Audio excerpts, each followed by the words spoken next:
معجزه څه ته ویل کېږي عزیزانو؟ معجزه هغې ته ویل کېږي چې خلاف عادت او خلاف عقل، چې ستا په عقل کې هم نه راځي او ستاسو د عادت نه هم خلاف وي، ستا په ګمان کې هم نه راځي. د یو نبی په لاس باندې داسې یو واقعه ښکاره کړي الله پاک چې هغه خلاف عادت، خلاف عقل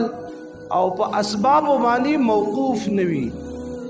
دې ته ویل کېږي معجزه. ولې چې دا د هر نبی دلیل دی د نبوت. دا دلیل په دې باندې دی چې دا نبی دی د الله پاک د طرف نه راغلی پیغمبر دی او نبی دی. اوس که دغه خلاف عقدت او خلاف عقل چې په اسبابو باندې موقوف نه وي، که دا واقعه الله جل جلاله د خپل د یو نیک بندنه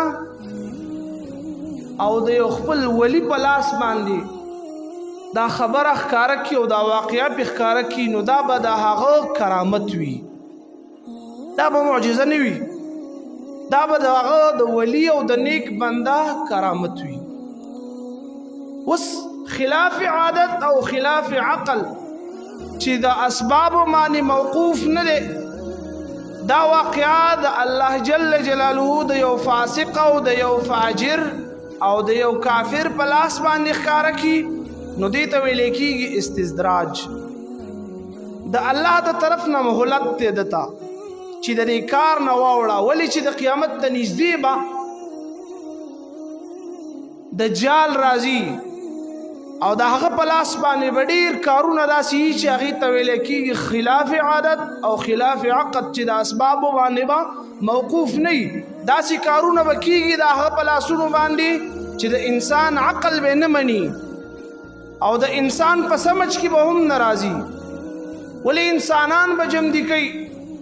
او دعوه به دا لري چې زه خدای ما، زه رب ما، او داسې شیاطین به هغه تیار کړي چې د مړ سړي په شکل باندې به چې ستا یاره یو ابا وفات شوی دی، ستا چې کومه دی پلار وفات شوی دی، ستا ورور وفات شوی دی، د هغه په شکل باندې به د هغه خپل شیاطین هغه تیار کړي دي، هغې ته به حکم وکړي ستا د پلار الله به دله